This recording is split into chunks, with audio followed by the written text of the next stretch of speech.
Hello, Brad here, just to say we're super proud that the Friday 5pm podcast is sponsored by the Malt Miller, the UK's best home brew store. We use the Malt Miller for all of our homebrew experiments, as well as tapping them up for advice and binging on their awesome YouTube channel all the time. That's why whenever we release a homebrew video, we put a recipe kit live on the Malt Miller, so you can brew with the exact same amazing ingredients that we did. The same ingredients used by pro brewers. So alongside the Malt Miller's nitro-flushed hops, cold-stored yeast and milled-to-order malts, you can pick up recipe kits for our 5 Points Best Bitter, Russian River West Coast IPA, and now the fastest beer in the world, a hazy session IPA that goes from grain to glass in less than 48 hours. Sign up to their newsletter at tinyurl.com/Malt Miller to get 5% off your first order. With the Malt Miller's amazing customer service and Johnny's 48-hour recipe, you could order the ingredients on a Monday and be drinking the beer by the weekend. Speaking of which, it's Friday. It's 5pm. So enjoy this week's Friday 5pm podcast.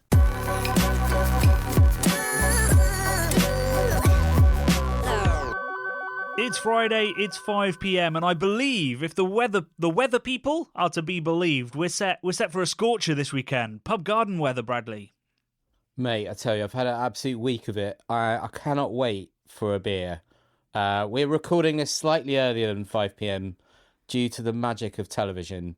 It does have to be recorded. And Is it the magic of television? Isn't it just how television's done? You film it, Yeah. then you... Is it yeah, magic? So you... Yeah, it's magic. It's magic. Oh, it's you have magic, to delete all the that I say. Oh, right, okay. Thanks for that extra bit Johnny. of work there. Right there, straight out the gate. At least it's early on. And then it plops out at, usually a little bit before 5pm, doesn't it? Our podcast. And yeah. Generally, I've been finding that we get more attention if I release it at lunchtime, which I don't know if that's, like people just listening in their lunch hour or whether people are genuinely starting drinking earlier these days. I'd like Hopefully to think both. it's people are starting to drink earlier these days. We are heading into summer, I believe. As you said, it's going to be scorchio. So it's Friday drinks. I mean, we don't work in an office anymore, Johnny, me and you, but I do miss Friday drinking. Well, what are you saying about the studio? Work. I have after work drinks in the studio, just on my own, in the bottom of my garden, just drinking. You have a...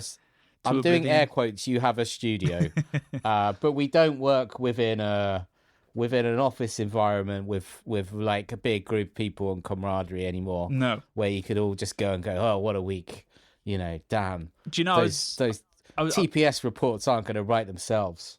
Indeed. But I read an article this week about how in London there's been a complete switch to Thursday being the after work drink night because people work from home on Fridays, but that outside of London that switch hasn't happened, which is really interesting. Oh, that is interesting. And I can attest. So when I went to the Fortnum and Mason Awards last week, when I was walking, my wife and I were walking down we got off at Blackfriars and walked to Bank, and all along that road, I forget what that road is, you go past the Blackfriars, the pub, and there's pubs all up and down there, sort of as you go past St Paul's, basically. And it was like, it sounded like you were at a football match. That's how busy the pubs were, because it was a lovely day. I would say, like, there's a little turning off on the left as you go towards Bank, where there's two pubs sort of opposite each other, and there were at least 1,000 people outside. It was It was incredible. I've never seen anything like it. Even in, I lived in London for nearly 13 years. Never seen anything like it. And it felt a bit weird, having been campaigning for Carscale and struggling pubs. I was like, well, these pubs are doing all right. I mean, probably empty inside, but it was crazy, the Thursday night drink vibe. Yeah, Thursday night drink vibes. I think it's super important if you do, you're like working in an office to just decompress at the end of the week, and whether that end of the week is now a Thursday because nobody works in an office on a Friday. I do miss it. I made so many good friends, including you, really. Just having a drink at the end of a week in a pub. Yeah. I think this is why pubs are so important, and we need to save them, is because it's all about friendships, forming, keeping friendships alive, forming new friendships, camaraderie, not feeling alone, enjoying life, and when the sun is out, even more so, just standing around thinking, you know what, I've done a hard week, but this is all right. This is a good reward. Yeah, and if you can't be friends with your colleagues, who are the people you spend most of your life with, you've got to have that third space where there aren't bosses or underlings, there aren't office politics. Well, probably the office politics follow you to the pub, but you need that place where you can interact, not in a workspace with these people, because otherwise you never actually, I don't think, form meaningful relationships. Yeah, it's tricky. And if all the pubs close, where are people in gilets supposed to drink Peroni? Exactly. And where are the the culture youth, we've got to protect? the people, we've got to protect those gilet wearers, Peroni drinking gilet wearers. No shade against Peroni, but some against what was I going to gilets. say? But some against gilets. Is that when you say gilets? Are you picturing like a finance bro? Yeah, like exactly. The little puffer, like Patagonia. That was essentially the uniform of all 1,000 people outside those pubs. Even though it was like I was going to a fancy do in a t-shirt because it was that warm, and yet they were all still wearing puffy North Face gilets over their shirts because it's the uniform. They're ready for anything. Yeah, they're ready for anything as well. You never know when the weather's going to turn. Do you think it's like when we look back at footage from 100 years ago? And they're all wearing suits and they've got bowler hats on. Everyone used to wear a hat. Yeah. Do you think in 100 years' time, everyone's going to be like gilet, like puffer gilets were the societal norm? Yeah. And we'll be saying to the next generation, we'll be like, oh, people used to dress so well, Oh, God. Imagine that if we think that's dressing well. I know, right? Yeah. Puffer gilets. Damn. What are we heading towards? Who can say? Well, apparently we're headed back to the 90s. That's what all the kids are wearing these days. That's true. That is true. Which, Johnny, it wasn't a great time for fashion. Sorry, yes, Bradley. Have you been up to anything beery this week? I have, actually. People will be pleased to know that I have been That's good. living my career a little bit. So I've been in Bedford, which is not a place I think I'd ever really thought about before. It's only down the road from you. Well, it's about 30, 40-minute drive from me. But it's just one of those places that trains go through, But then I went there, Bradley. Yeah. And it is beautiful. Oh, there you go. See, you can't stereotype places. Bedford, I'm sure it's delicious. It's delightful. A beautiful place. So much water. Like lakes everywhere. And beautiful How was it lampposts. tasting? Was it tasty lake water? Did you try some? I didn't try. I didn't drink from the lake. No. I was on my way to a great bottle shop and bar called Beerfly. Nice. To host a beer and cheese evening, which was on Wednesday. As you do. They packed it out. 30 people came. That's good. Had some absolutely delicious cheese from, what do we have? From Snowdonia. We had Oxford Blue. We had the Wife of Bath. And, oh my God, there's something I'm forgetting. Rosary Ash, a lovely goat's cheese, which I served next to a blueberry smoothie sour from Drop Project, which was... it was blue. The beer was blue. Bright blue. Blue beer, eh? Which was not, they have to admit, not natural blue. They put a little bit of blue food colouring in to make sure the head was blue. But as the brewer said to me, I called him the day before to get the lowdown. He said that the brewer just put a little bit too much blue in. That's a lot of blue by the sounds of it. Yeah, it was very blue. There's a thing, isn't there, about blue not appearing in nature in food, so it kind of, you don't really want to eat or drink things that are blue. I certainly don't. I know there's blue Gatorade, isn't there, in America? That's a big thing. But it's an unnatural colour to be eating, I think. I'm trying to think of a blue palatable food. I mean, because blueberries, they're more kind of purple, aren't they? They're not blue. Yeah. I mean, then maybe it gets a bit blue on your hands, but they're not really blue. I think they're probably blue because if you get it on your hands or your clothes, or if you make a dye from it, it is blue. Yeah. But it's purple. It's purple on the berry.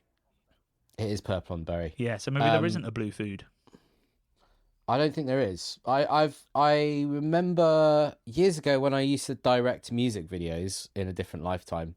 I did a video for this band called Maths Class, who were sort of like a Foles type math rock band. I was going to say, that's such a mid-2000s band name. It's unbelievable. Yeah. The video was very mid-2000s as well. I had them I built like, well, we built this giant wall, um, a white wall that had loads of like different shaped holes in it, that had colourful geometric shapes on parts of their body that they'd poke through the holes. And as they poke through the holes, like a child's toy, they transition into their real hands through the other side, and then they'd be playing instruments through the other side of the wall. It was really not very good. But yeah. It sounds fun. Yeah, it was fun. We spent a lot of money on it doing it. It was like a legit video and stuff. But yeah, it was. Why am I talking about? Oh yeah, the synth guy from the band. I can't remember his name, but he was like into lots of like weird Japanese food and all sorts of stuff. I can't remember what this subculture was, but it was like he'd make like jellies and dye them blue, and make really intricate molds, and create these like really odd coloured foods that he'd post on his Instagram years back. And I remember thinking they look absolutely disgusting because they're blue. I don't want to eat any blue jelly. No one eats blue or sweet blue. Yeah. Talking of drinking lake water, Johnny, and such, I am trying to stop drinking fizzy drinks. So I found this guy who is a water sommelier on Instagram the other week.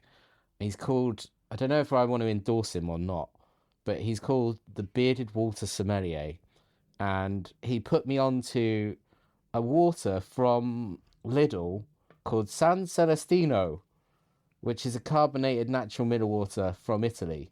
And it's 59p a bottle, and it's pretty fucking good. It tastes like San Pelli, but it's called San Celi instead. I thought you weren't drinking fizzy drinks.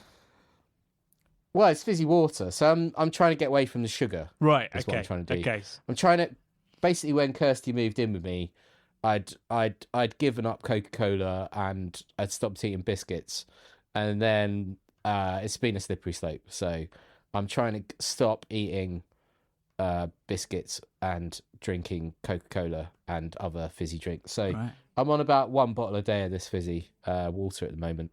San Celi. It's pretty good, I must say. Wow, He's all about the different mineral content and everything. Quite interesting stuff, actually. He said the worst water he'd ever had was in Atlanta, Georgia. He said it's very highly chlorinated. He could smell it when he flushed the toilet. And he said that 65% of American bottled water is just processed tap water. So when you're in the shops, 65% of it is the stuff you're getting out of the taps just being treated. So he said, it's like the richest country in the world, worst water supply. Yeah, I mean, I'd believe that. Pretty wild stuff. Yeah, Obviously, beer is a major constituent of water's a major constituent of beer, not the other way around. So I'm sort of slowly getting somewhere, Johnny. Sorry for the meander. It's also, water is where the most contaminants come into beer as well. People might be worried about contaminants in malt or in hops or whatever, but it's generally water where stuff you don't want gets into beer.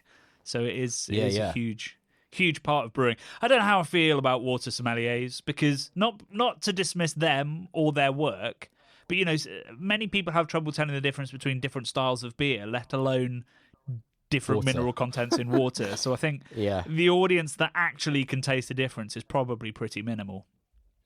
I thought it was, you're right. But he has got some similarities to you in that he has done these things where he goes in. I saw a video, or a couple of videos even, where he'll go into Asda or Morrison's or Tesco, and he'll go and rate the water on the shelf. So it'd be like, that one's a good one. That one's just processed tap water. That one's beautiful, whatever, chalky mineral content from wherever, some part of the world. That one's a hidden gem. That one's overpriced. So it's a bit like when you do your beer expert kind of blind judging stuff, but he's going in and reviewing it in the store, which I thought was quite interesting. I'm sure he's going to get chucked out at some point for doing this. Is there, because obviously with water, the minerals can be created, right? Yeah. So the profiles, yeah. Are there companies out there that take RO water then try to build up like Evian? Is that how some waters are being done? I think that's his whole spiel. Is like, it's if it's not natural mineral water, and it's it's treated water, then you shouldn't be drinking it. Is what he sort of is Not sure about that. espousing. Well, kind of. He's saying, why are you paying more for it if it's Yeah. just Oh well. treated Yeah. water? I agree with that. I'm just. So I'm trying to get to the bottom of whether like it's sort of a question that's been in the back of my mind as a beer guy for a long time. It's like, is there a difference in flavour between mate, I've had some RO delicious water built water. up and yeah, the same mineral content but natural? I think there has to be. Do you reckon? I feel like But there's. it's the I feel same like chemicals. But we're made of water, man. We are water, right? Go So on. I genuinely think that I've had delicious water in my life, and I've been like, wow, that's like the best thing I've ever tasted. Yeah, And you're but not quite sure why. It's just like amazing, so refreshing, feels like it's life, and it's incredible. And I think those are just glasses of water when you have a hangover, aren't they? Oh yeah, yeah. Every instance, Yeah. I'm hanging. No, I mean when I'm hanging, I'm drinking. Well, obviously you have water first because you can't face anything else. But I'm hitting the Coca-Cola, or my old favourite was the strawberry Ribena back in the day. Ooh, Ice cold strawberry Ribena. that's a lot on a That hangover. was- That was delicious, absolutely tippity top. But yeah, this water sommelier business quite interesting. He's put me on to the San Celestino, so I appreciate that. And now you've put all the Friday 5 p.m.ers onto it. Exactly. So there's going to be a rush on Aldi. Aldi? Lidl. Humble Yeah. apologies. I'm to sure Lidl. there's a good one in Aldi as well, but this was in Lidl. Well, we'll have to wait Yeah, for our from the bearded Italian sommelier Alps. to let us know. Anyway, Bradley, I'm keen to talk more about Bedford because Yeah, Bedford. firstly, Sorry. I should say that when I started this podcast, and I think I derailed it to be fair, but I was going to say that there's been a study into the best beer gardens in the UK, Okay. and one of them. Yes. Spoiler alert, they're not very good beer gardens, most of them. But one of them listed is in Bedford. It's called the Kingfisher. Get out. And Get out of if town. the photos are to be believed, it looks like a very nice beer garden. And a That very nice sounds place to get delightful. married. It's called the Kingfisher in Bedford. It's sort of on the outskirts by the River Ouse. Delicious water to use. Yeah, it's also right. It looks out over a lake called Priory Lake, and in the middle of that lake is an island called the Isle of Dan. Dan, Just the Isle of Dan. Dan. Dan. Yep. Which made me Wow, chuckle when I was on okay. Google Maps. Is Dan just a Bedfordite that's decided he's a hermit? He's Yeah, I like don't moved to the know. island or something. There's not a lot of history Dan. on there, but it has 4.2 out of 5. Isle of Dan. Okay. How'd you get to the Isle of Dan? Like the Isle of Man, but the Isle of Dan. yeah. That's got to be a joke, surely. It's just by boat. That's the only way you can get there. Well, do you know what? Actually, Nick, a local guide, does have some information on the Isle of Dan. He says he's only given it 3 stars. Cool. But he says a small island in the centre of Priory Lake, which is known locally by Bedfordians as the Isle of Dan. It's also known by Google as the Isle of Dan. The lake was originally dug out for gravel extraction. The surrounding area, wow. once naturalised, was formally opened to the public as Priory County Park in 1986 by TV personality Valerie Singleton. Oh, yeah. 3 Wow. stars. Is that seems harsh for a gravel bed lake. Yeah, I mean, maybe he doesn't like Valerie, or I don't know. I don't know how we ended up here. Sorry, yes, pub gardens. There's better pub gardens than the 30 on the list, although there are some very good pub gardens on there that I probably would list. Yeah. But so Bedford, everyone should go to Bedford, and also they should specifically go to Bedford in about 2 weeks' time, right? Yeah, we've found out that Bedford, who knew it, is twinned with Bamberg in Germany, Johnny. So they're actually putting on a Bamberg Beer Festival in Bedford, 23rd to the 25th of May. If you're listening, Johnny's not here. He's in South Africa, I believe. Indeed. But I'm not sure I want to go to Bedford. No, you or do. I can get up there. Oh, I do by the sounds of it. Yeah. Sorry, I do. But how would I stay there? I'd have to rent somewhere to stay. sleep on the unless Isle of I can Dan. house it. I can house it for Actually, you. the just Kingfisher. down the Oh yeah, road. you could. Well, no, because my family will still be. Oh yeah, they're they'll still there. still be Aren't they? there. Sorry, Um, that'd be weird. I'm house sitting for Johnny, but you're still here. Sorry. You could Yeah, that stay at the wouldn't work. Kingfisher in Bedford. It is a hotel go. and pub. and wedding venue. There you go. Boom. And I could drink all of... We don't know what they're serving at the Bamberg Beer Festival, Johnny. No. But I like the idea that Bedford is twinned with Bamberg. Yeah. We've never been to Bamberg. We've never been to Bamberg, but I've been to Bedford, mate, and I can recommend it. If Bedford's anything to go by, Bamberg. It's going to be famous beer destination and UNESCO World Heritage Site is probably also quite nice. Could be all right, I hear. Anyway, the reason we know about this beer festival is purely because of a hilarious news story that was found on the BBC, that we found on the BBC website, which is about how. So this is sort of council organised. It's part of that twinning with Bamberg. And so they're hosting this beer festival, and they've obviously promoted the beer festival, which is in direct contradiction of a brand new law that they introduced that says they cannot promote alcohol as a council. Silly buggers. So this has caused a Jackie Weaver-style fallout within Bedfordshire around whether it's sort of breaking their own rules. And the council's come back with a wonderfully semantic response, which is basically when we arranged the beer festival, the law hadn't actually come into effect. Yeah. So God knows what we're going to do next year when they don't have that excuse. Yeah, they just said. What else did they say? However, the rule isn't intended to restrict people or local businesses from flourishing across our borough, and exemptions may be considered for local events and small businesses. There you go. See, this is... I don't know. What a contradictory why bother stupid making the rule to make. Yeah, why bother making the rule? Yeah. Absolutely stupid. Is Bedford known for being Larry? I don't think it is. I don't think they've got... I wouldn't have thought Leafy Bedford would be like a hooligan Asbo zone. I mean, like I said earlier, I wouldn't have thought of Bedford, let alone thought of Bedford as a place for unruliness. Like, I literally have not thought of Bedford. And now I know so much about Bedford. And it's all the result of the advertising policy of Bedford Council. Who knew? Yeah, so it's worked. It's really worked. It has really. Maybe it was all on. It's like a Brewdoggian approach to marketing. Yeah. They were like, let's make a rule, then we'll break it, the rule. And everyone will be talking about it. Then we break the rule. Yeah. Then we go viral. Yeah. Viral.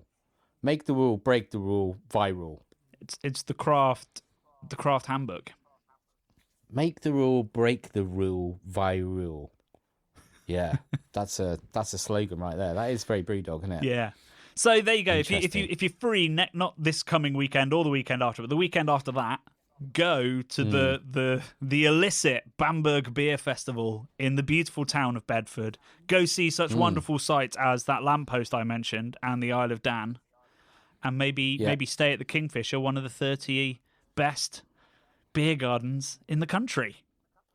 They've just said they're going to be serving authentic German beers, Johnny. Yeah. Not anything about Bamberg smoked beers or anything like that. I'm really worried because like our form in Oktoberfests is terrible. Like we go to Germany and find the only shit beer in Germany and then serve that by the litre is essentially how we run our Oktoberfest. So I'm a little bit worried and I really hope Bamberg's had a big say in what beer. You know, hopefully it's Mars and Herren Pils and Schlenkerla, but I'm concerned it might not be.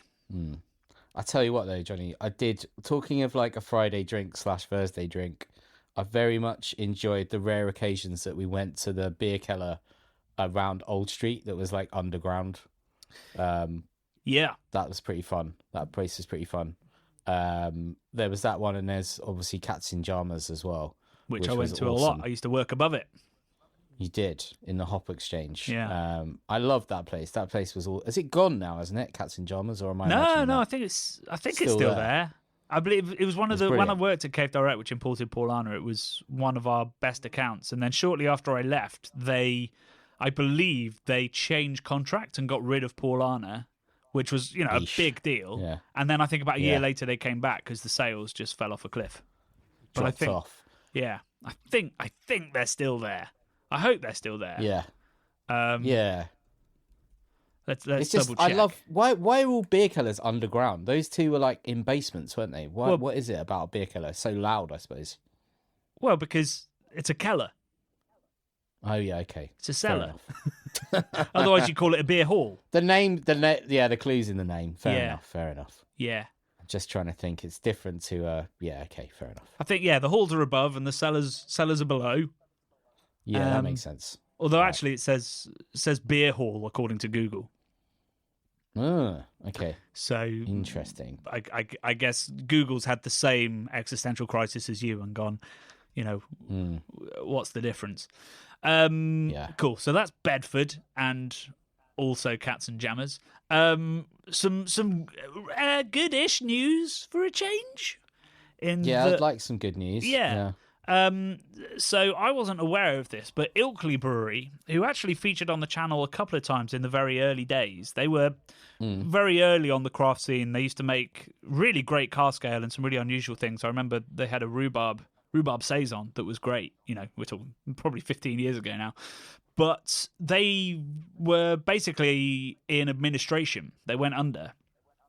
And they have been rescued by a man called Graham Smith, a local business guy who, as I did some investigations into Graham, and he also I think owns a share of Roosters Brewery, so he's already in it, and he has great taste in breweries.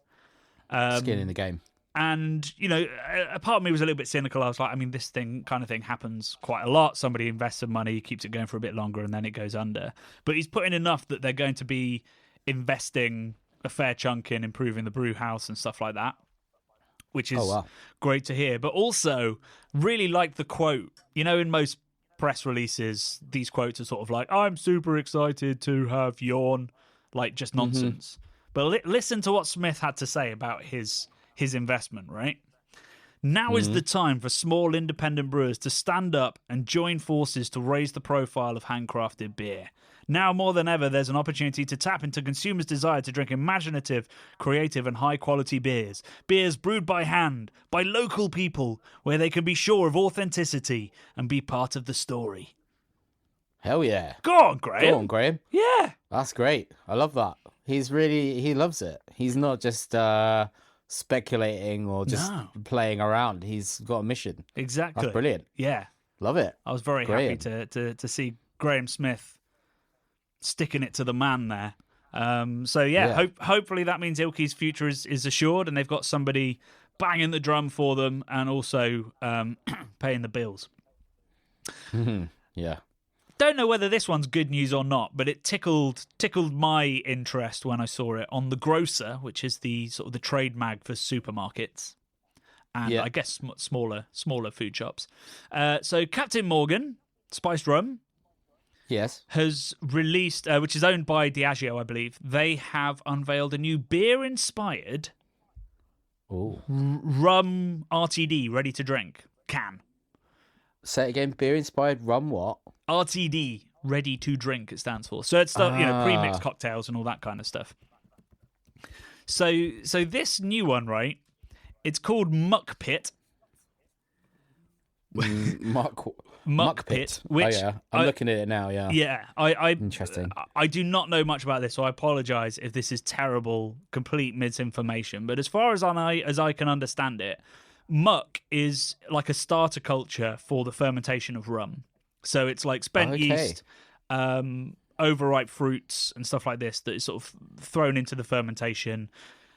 Adds lots of different, yeasts and bacteria that will eventually create flavour that will be distilled down into rum.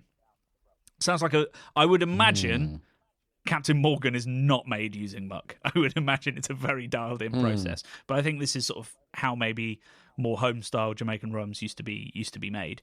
So it's inspired by that. So it's brewed mango, so I guess fermented mango puree. Wow. Okay. With hop flavors. So I guess they're using hop oils, the kind of, I would imagine the extracts that craft brewers are using to get big, bold, aromatic, citrus kind of character has been added. And then it's 4% and it's in a can. So in my head, what they've tried to do is create New England IPA, but it's a rum drink. Wow. I'm into it. It's I, like I need to try some. It's that's not out exactly yet, what is I it? thought. I was can't like, I find it. hate it, but I want to try it. I really want to try it. It sounds interesting. Captain Morgan. Yeah, they're pretty big in the ready to drink game, aren't they? Morgan Spice Rum and Coke is like that's one of the main ones when you go in a You supermarket. seeing that around, are you? Yeah. Well, I think pretty big. it's in the on trade. I don't really know where That's Diageo such is a mad putting name. that. Yeah, Muk Muk Pit. Pit is an odd name, man. Sounds like Mosh Pit a little bit, so it sounds rowdy. Yeah, But and it also looks rowdy. mucky. Yeah, it does look. It looks rowdy from that packaging. I'm surprised they haven't come after it with it. It's a bit cartoony. Yeah, I'm a little bit worried that the Portman Group might have something to say about it. It's also Got like a fucking cartoon parrot on there for a start. yeah. I'm guess is that a parrot or a pelican? I'm not sure. Maybe a pelican. I can only see it on one sort of expanded image. Yeah, It's got like teeth. It's got like a cool like set of teeth that are like a mouth with big lips. yeah, it's And got then like one of the teeth's got a like diamond in it, which is West pretty Coast cool. skate / sort of Hawaiian vibe. I mean, it should be Caribbean Yeah, vibes, yeah. but it feels sort of West Coast 90s kind of thing. Muk Pit. There's an education thing you need to do to explain why it's called Muk Pit, which makes it quite a brave name, I'd have thought. Yeah, it's making me think of mukbang, which is where people eat large quantities of food in front of a camera, and it's absolutely disgusting. Well, I find it disgusting. Other people enjoy that shit, but it's when they're like making horrible noises, eating. That is a pet peeve of mine. It's a thing. If I hear people chewing, it really annoys me. My wife especially- says the same thing to me, but I think that's more of a personal affront than a more general. Drives me wild. It's called misophonia. Drives me wild. Yeah. Yeah, it is misophonia. That's it. Yeah, I've got that. It makes me want to like. Brad's like, diagnosed rage. himself misophonia. It makes me want to rage, man. Like it really makes me angry. So Muk Pit sounds too much like mukbang for me. Mukbang, Right. Muk Pit. But yeah, the Mosh Pit, the Muk Pit, tropical. So if they're calling this one tropical, I wonder if they're gonna have other flavors as well. Because they've already got what's this? I'm looking at another thing. Captain Morgan's sliced malt based ready to drink. So they've already got one. A malt based one anyway, which I'm guessing this is. Well, no, you said it's not. Well, it has got malt in it, but it's the sort of parts before you make rum or whatever you said. Yeah, well, so Interesting. Captain I need Morgan, to get some, Johnny. the Muk Pit, I don't think has barley in or grain. I think it will be still sugar derived, and well, I'm not quite sure. 'Cause brewed mango, I don't know what that means, but that's all the details we've got. I would imagine the Yeah. actual alcohol comes from Captain Morgan. So that'd be sugar distillation, sugar fermentation, pack. cane sugar. Yeah, made with brewed fruit, spiced Caribbean rum, and hop flavors, lightly sparkling, 4%. Inspired by the legendary Muk Pits. We need to try it, Johnny. We need to try it. Maybe we do. Maybe there's a video in beer adjacent RTDs. Although I feel like it'll go down like our Guinness cocktails one, by which I mean it won't go down well at all. Probably. Yeah. So that's the beer news for this week. A mixed bag. A Muk Pit of news. A Muk Pit. Yeah. Yeah, a Muk Pit of news. Should we talk about this week's video? Yeah, it'd be rude not to. So I reckon. I absolutely loved all the beers that we drank here. When I was editing it, I was a little bit worried we were sounding a bit critical Confused? of the. Well, we were certainly confused, but I think that's okay.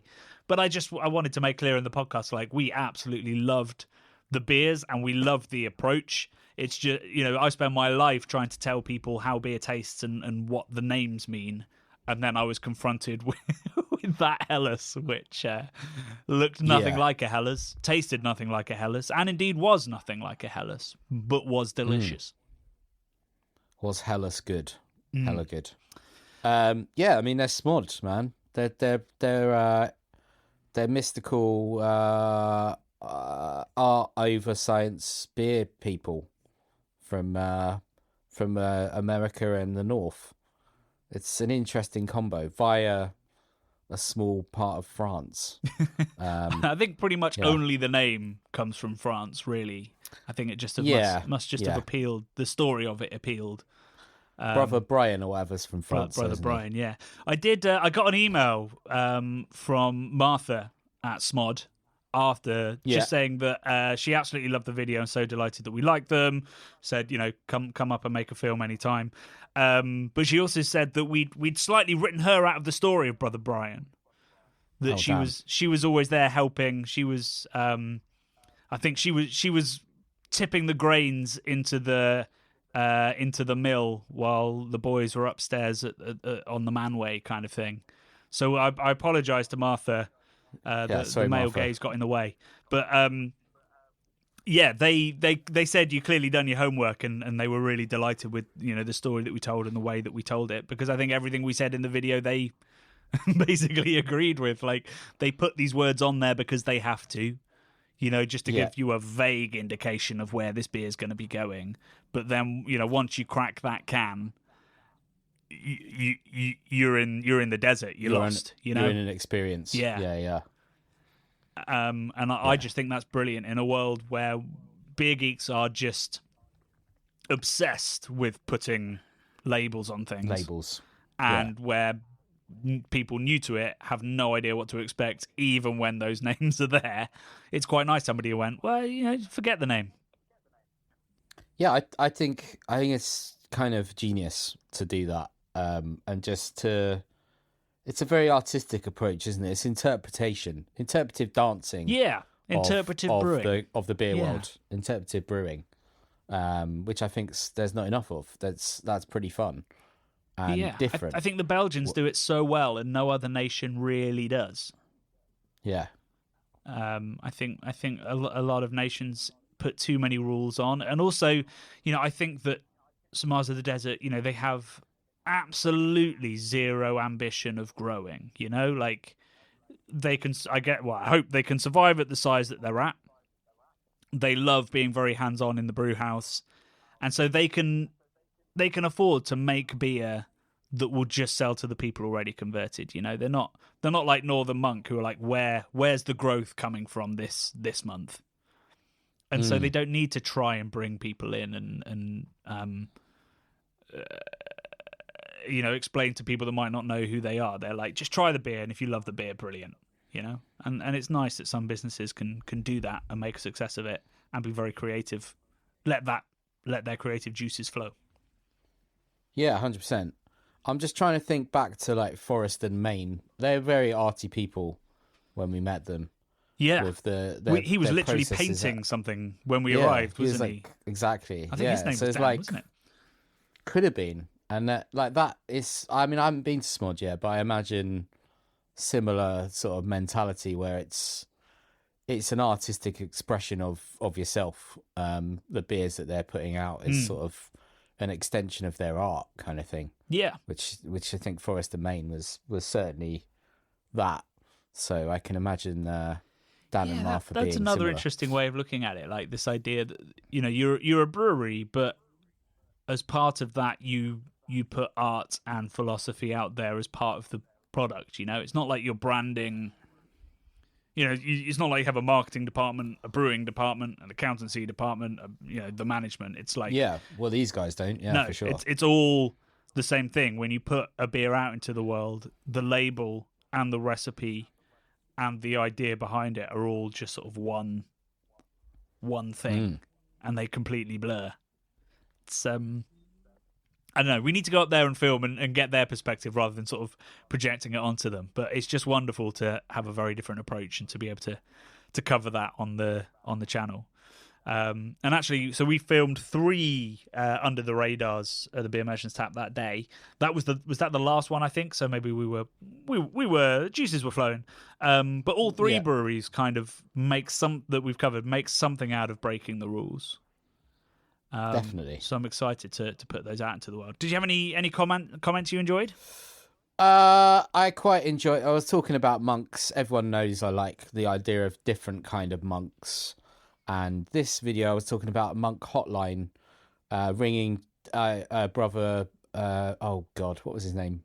Brother Barry? No, Brian. whatever his name was, brother Brian, stateside, and asking him on the Monk Hotline stuff. So Il Bundo said, "I'm picturing the Monk Hotline, and it's hilarious.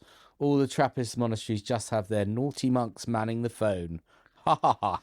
Yeah, that wasn't what we meant by a monk hotline by any stretch of the imagination. Well, it's not what I thought you meant. No. But we have talked about admin monks before, and all these different kind of monks, action monks, maybe. Definitely not like sexy hotline monks. Media monks. Not naughty monks. No, we haven't talked about naughty monks before. Nor should we. I kind of read that as in like they're bad, not as in they're sexy naughty monks. Oh no, I think they're implying that I'm rereading it. Yeah. It's a hot line. Talk dirty to me, yeah. monk. Yeah, that's. What do you call those? What's the name for that? I keep flirting around it and I can't find the actual word for it. What do you mean, like a sort of phone sex line? Yeah, or something? Is it a phone line? I don't know. They weren't really a thing by the time we were teens. You know, they were when I was. Oh, were they? No, I can literally remember. I've got it in my head. I think it was the gay exchange. It wasn't. I haven't remembered it because I was ringing it or anything. It just had a great theme tune. It went 0891 50 50 50. And that was it, Johnny. I wonder what happens when you dial that number now. Probably you get to talk to some fit lad. Right? You think it's still going? It's not. No, of course not. A call centre. I doubt anyone's ringing. Probably. Yeah, that'd be. Yeah, but we're not the gay exchange anymore. We are now. If you need your fridge insuring, we're the carpet warehouse of Dunstable. Yeah. So I imagine those things have gone, but this is. I used to love jingles. Like they really stick in your head, don't they? No one does jingles anymore, Johnny. No, they don't. I remember there was an American restaurant near where I live called Arby's Diner and Deli. I remember that jingle. I remember Autoglass Replace. Anybody from the home counties might know that one. Oh, you know that one. Yeah. Autoglass Repair. Autoglass Replace. I think that translated Arby's into telly as well. It goes Arby's Diner and Deli. Like yeah. Yeah, it was pretty soulful. That's good. Yeah. And then obviously we transitioned into the like Nokia ringtone, all this kind of stuff, which has got another name. I can't remember what that's called, but it's the phrase, the very short phrase that sticks in your head, from a ringtone or something else. So you see it in adverts these days, a motif, and there are just a few. Yeah, like I think it's a phrase or something. I can't remember what it. Maybe it is a motif. I don't know, but it's like 4 notes usually. It's like do do do do do or whatever it is, and it will just be a couple of things that imprint in your brain. I'd rather have a bowl of Cocoa Pops. Yeah, that's TV era, isn't it? Another classic. Yeah. It's all encompassing, the TV jingle. But yeah, there's not so many of those. I mean, there's still, probably Go Compare is the most famous one. I wonder if any breweries really had any of those. Like I was going to say, should we make a jingle for our brewery, our fictional brewery, or for the channel? We need a jingle, maybe. I could write as a jingle. Can you do it in Derby's style, where it's like Derby's Diner, the place to be? But it's saying about craft beer channel. We could do that. I'll load up GarageBand for the first time in a decade and have a go. Please do. Yeah, please do. I got a comment from Kevin Murphy 5717, and this is one of many, many references to Pretty Things. So there's clearly a lot of Americans that still remember that brewery, the origin of Smod, very, very fondly. But I loved the way that Kevin Murphy told the story. So he said, as a Boston bro who got into the craft beer scene largely because of Jack Dore, seeing Pretty Things flourish as Smod is like watching the one who got away live her best life with a lad with a cool accent who treats her with nothing but respect. I love that comment. I want to jump through the screen and give a Ryan Gosling notebook-type monologue to convince Smod to come back stateside. For me, it was never over. I said that was the best comment. I forgot about that comment and I thought I'd go with the Monk hotline, but that is brilliant comment. I mean, imagine that if you've had, that great brewer, those guys, Martha and Dan out there making some amazing stuff that long ago, and then finding out they've got another life in a different country now, as That's kind of wild. That must, that guy can probably still taste that beer in his brain, and his memories of it obviously are massively evocative. I wonder whether he'll ever make it over to Sheffield to visit him. Who knows? I wonder if somebody in the UK could ship Kevin Murphy some Jackdaw. A bit like a letter to break up with him. Yes. Like I've moved on, but here's a letter that smells a bit like me, kind of vibe. Don't be sad it's over, be happy it happened kind of vibe. Exactly. I don't know that happens in the Notebook, but something like that. Kevin Murphy, what a comment. What a poet. I loved it.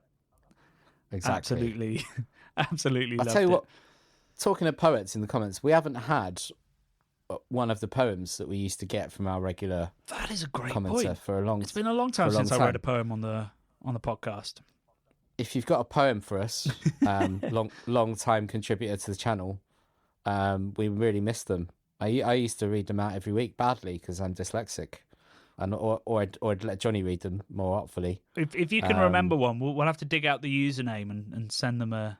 Yeah, it's a Patreon. I can't remember which Patreon. I think it's Patreon, but I can't remember who it was. It's not Father Earth, was it? No, it wasn't Father Earth. No, I don't think so. Well, if it was you, get in touch. We'd love another poem. They brought joy and light to our podcasts and were generally more related to the video and to beer than the stuff that Brad and I talk about, even though they were poems. Certainly. Certainly. Just to keep us on point, can somebody send us some poetry? There's a sentence. Please. Please. Or jingles. Or a jingle for the channel. Jingle. Yeah, if anybody's a genuine musician rather than an amateur one. Oh, that'd be good. We'll start pitching out for a craft beer channel jingle. Beautiful. Love it.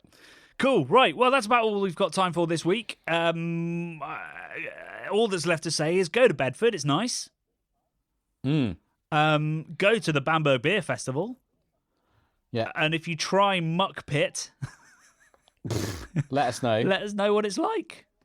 And also, San Celestino, 59p little sparkling Italian water is delicious. There you go. Yeah. Get refreshed at Lidl.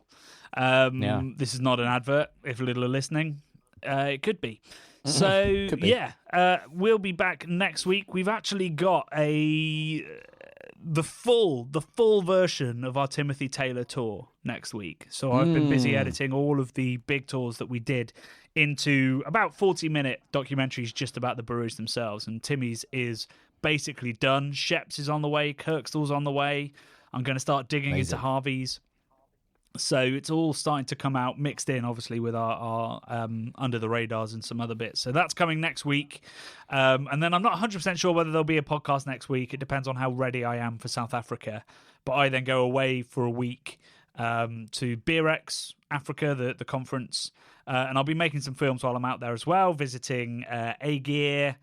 Where else am I going? A-Gear, Soul Barrel, Afro-Caribbean Brewing, hopefully Charlie's and Shackleton, and a couple of others, and obviously giving you a sort of a where to drink in Cape Town rundown as well. So watch our socials if we don't manage to do a podcast next week.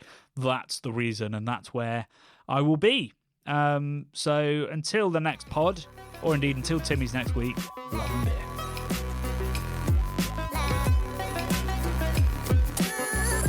The Bubble and Friday 5pm podcasts are brought to you by the nerds behind YouTube's Craft Beer channel. You can watch over 400 mini documentaries at youtube.com/the Craft Beer channel. And if you love what we do, support us via Patreon and get access to merchandise and our amazing Discord forum, a positive and welcoming space for everyone who loves beer, food, and homebrewing. Love and beer.